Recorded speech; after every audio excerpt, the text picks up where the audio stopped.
اللہ الرحمن الرحیم، اللہ کے نام سے شروع جو بڑا مہربان نہایت رحم والا ہے۔ السلام علیکم دوستو، یوٹیوب میں خوش آمدید ناظرین کرام۔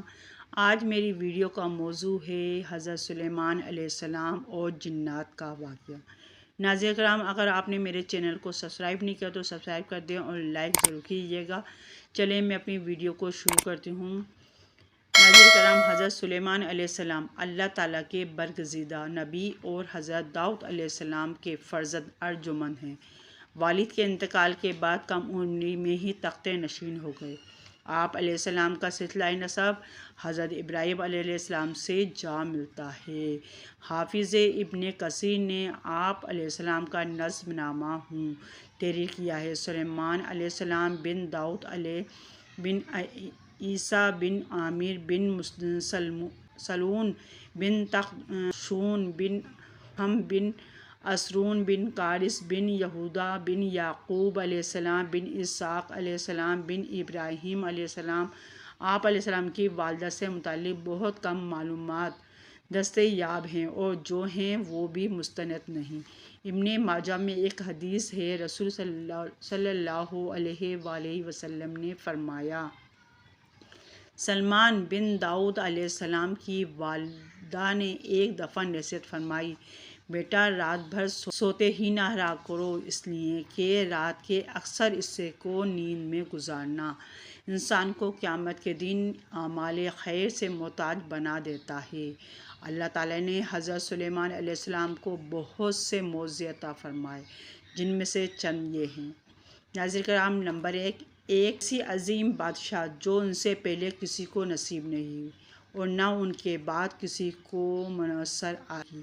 نمبر دو، انسانوں کے علاوہ جنوں اور شیاطین کو ان کے تابع کر دیا۔ نمبر تین، ہر طرح کے جانوروں کو نہ صرف آپ علیہ السلام کا فرمان بردار کیا بلکہ ان کی بولیاں سمجھنے اور بولنے کی صلاحیت بھی عطا فرمائی۔ نمبر چار، ہوا کو مسخر کر دیا کہ آپ علیہ السلام ایک ماہ کی مسافت صبح شام میں طے کر لیا کرتے تھے۔ نمبر 5، ان کے پگھلے ہوئے تانبے کا چشمہ جاری کر دیا۔ قرآن مجید کی 7 سورتوں میں 16 مقامات پر حضرت سلیمان علیہ السلام کا تذکرہ ہے۔ سورہ بقرہ، سورۃ النساء، سورۃ الانعام، سورۃ السبا میں ایک بار، سورہ صاد میں 2 جگہ، سورۃ انبیاء میں 3 بار، جبکہ سورۃ النمل میں 7 مقامات پر آپ علیہ السلام کا ذکر ہوا ہے۔ ناظرین کرام، اللہ تعالیٰ نے حضرت سلیمان علیہ السلام کو تمام جانوروں حتیٰ کہ چونٹیوں تک کی بولیوں کے علم سے نوازا تھا۔ اے لوگو، ہمیں یعنی حضرت سلیمان علیہ السلام پرندوں کی بولیاں سکھائی گئی ہیں۔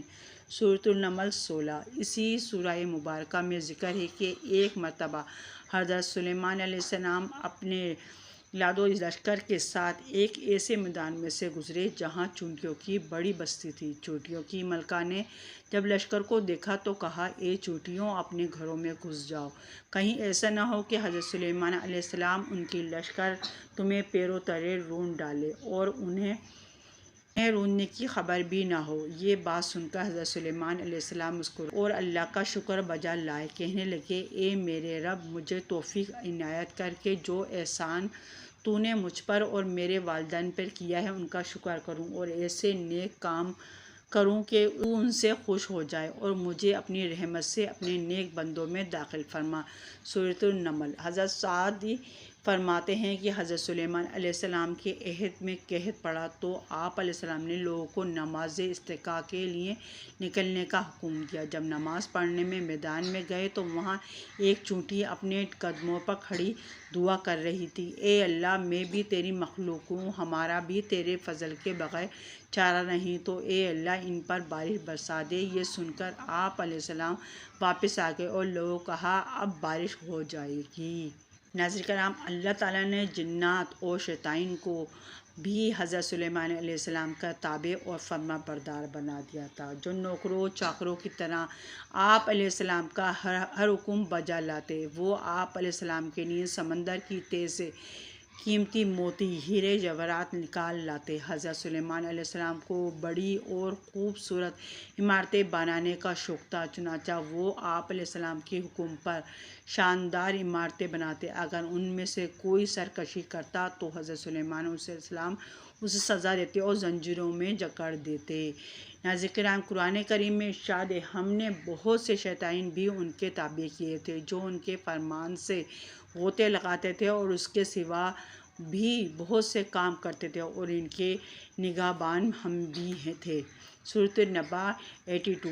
ان جنوں میں بھی دو طرح کے جنات تھے، ایک تو اہل ایمان تھے جو اپنے نبی کا ہر حکم مذہبی فریضہ سمجھ کر پورا کرتے، لیکن جو بھی کافر تھے انہیں شیاطین کہا گیا۔ وہ اپنے کفر اور سرکشی کے باوجود حضرت سلیمان علیہ السلام کی تابع فرما تو رہتے، لیکن ان سے نقصان کا بھی اندیشہ تھا، اس لیے اللہ تعالیٰ نے ان کی حفاظت فرمائی۔ سورۃ السبا میں ارشاد ہے، جو کوئی ان میں سے ہمارے حکم سے پھرے گا اس کو ہم آگ کا مزہ چکھا دیں گے۔ آیت نمبر 12۔ مفسرین فرماتے ہیں کہ اللہ تعالیٰ نے ایک فرشتہ مقرر فرما دیا تھا جس کے ہاتھ میں آگ کا سوٹا تھا، جو جن حضرت سلیمان علیہ السلام کے حکم سے سرتابی کرتا، فرشتہ اس سے سونٹا مارتا جس سے وہ جل کر بھسم ہو جاتا۔ ناظرین کرام، اگر آپ نے میرے چینل کو سبسکرائب نہیں کیا تو سبسکرائب کر دیں، بیل آئیکن پر آل کر دیں تاکہ ہر آنے والی ویڈیو کو نوٹیفیکیشن سب سے پہلے آپ کو مل سکے۔ اللہ حافظ۔